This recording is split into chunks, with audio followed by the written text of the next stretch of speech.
Okay, good morning. So we are looking at chapter 5.2, simplifying radicals, dividing radicals, and understanding when they are not square roots anymore. And we're kind of stepping outside of the box of the cube root a little also.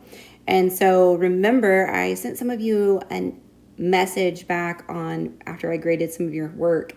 Remember, any perfect roots become whole numbers. They don't stay underneath the radical anymore, and that goes for the variables as well.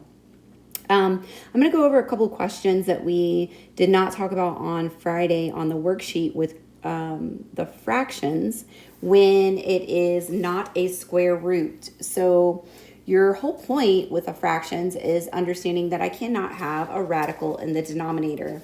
So when I look at problem 8, there's a couple different ways. There's actually several different ways that we could look at this problem here. We have 5 times the 4th root of 10, and then we have 4 times, again, this is multiplying, the 4th root of 162. Okay, I'll erase that. That looks kind of sloppy there. So 162. Okay, so there's a couple things that we could do here. Some of you may notice that they have the same 4th root. So let's make it easier on ourselves, and let's see if I can simplify these numbers any. So that would mean, like, I use this, I feel like, every day. 6/12, and can I divide it by something, right? I could divide it by 3. I could divide it by 6 on the numerator and the denominator. So when I look at this, I actually could divide the 10 by 2 and the 162 by 2. So we can simplify. And the reason that we can simplify is because essentially this is multiplying with this 5 and the 4. If we were adding or subtracting, we would not be able to do that, but we're multiplying. So essentially this means also the 4th root of 10 over 162. These mean the same things, right? And then it's multiplied by 5 over 4. So we could look at it that way. And when we look at it that way, then that means this 5 over 4 just kind of hangs out for a minute, and we multiply it and we simplify 10 over 162, and we get 5 over 81. So let's try to simplify as much as possible so we get smaller numbers, okay? Then we're going to convert back, and so we have our 5 times the 4th root of 5 over 4 times the 4th root of 81. And if you look, the 4th root of 81 is a perfect root. So this becomes 4 times 3. This is perfect. And then this is 5 times the 4th root of 5. So my answer becomes 5 times the 4th root of 5 over 12. Okay, let's look at number 9. Let's look at number 9. So 9, we have the cube root of 3 over 5 times the cube root of -8. Hopefully you saw that the cube root of -8 is a perfect root. So we're going to move this over, and this becomes the cube root of 3 over 5 times -2 because it's -8. And so then it's cube root of 3 over -10, and that is your answer. All right, let's look at 10. So I'm going to do 10 just a couple different ways. So we have the 4th root of 15 over 5 times the 4th root of 3. This is kind of sloppy, sorry. 5 times the 4th root of 3. Okay, so let's try to make it easier on ourselves. Can I simplify this? We can. So remember, this number out here, this is like a 1/5 because it's in the denominator, right? So this is the same thing as the 4th root of 15 over 3. And so then we can simplify that as 1/5 times the 4th root of 5. It goes to the numerator. It's bigger on the numerator. So I might multiply it straight across, so I get the 4th root of 5 over 5.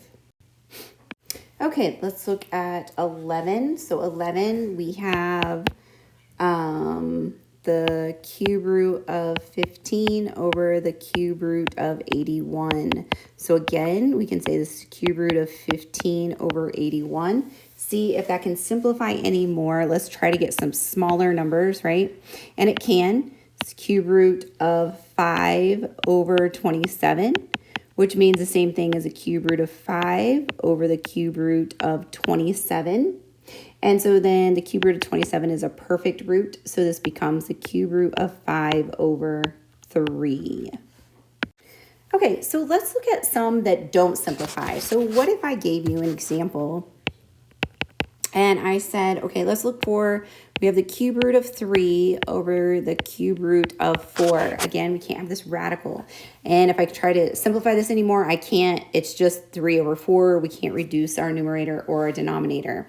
So let's stop and think about what this means. Well, I have to multiply.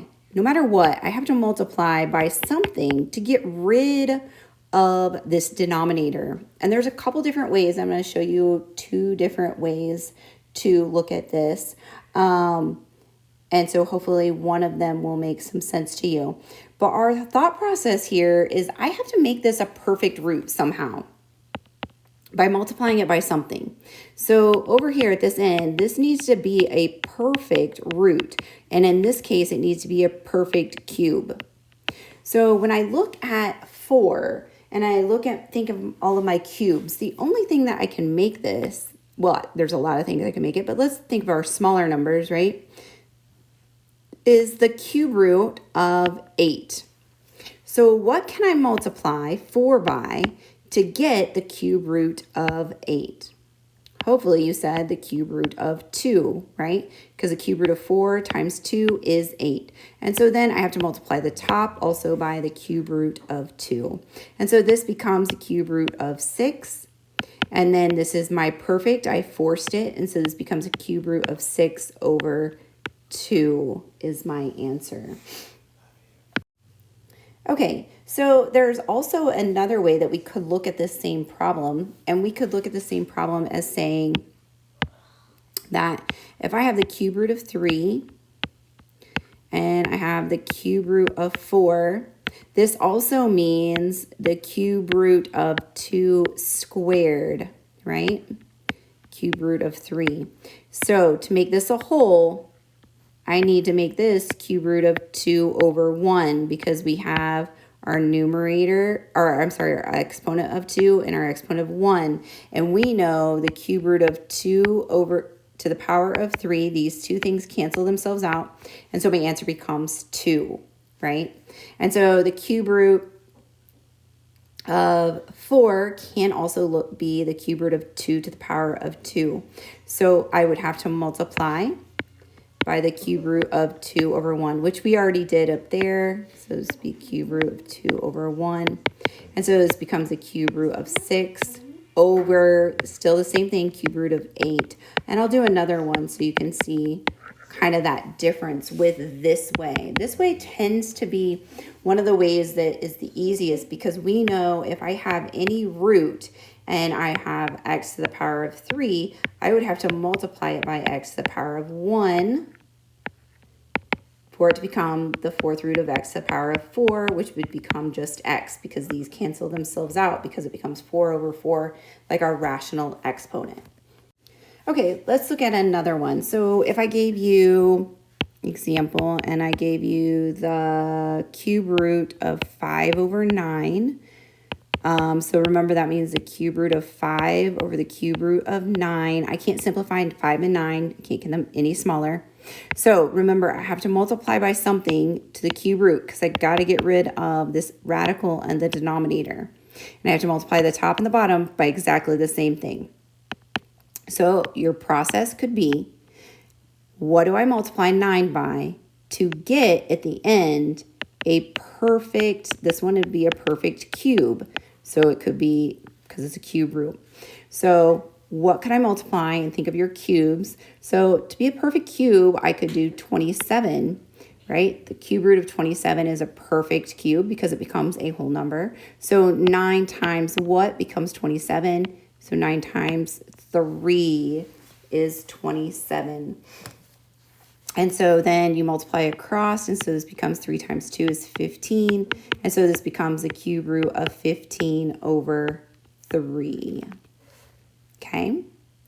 Let's look at another one.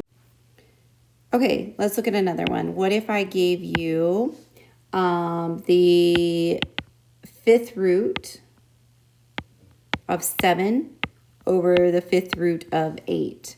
Okay, so we need to multiply it by something to the fifth root to get rid of this guy right here. So you could think of the process of I need this to be a perfect.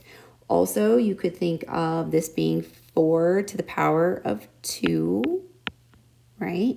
And so that would get kind of a bigger number, but you could think of it that way.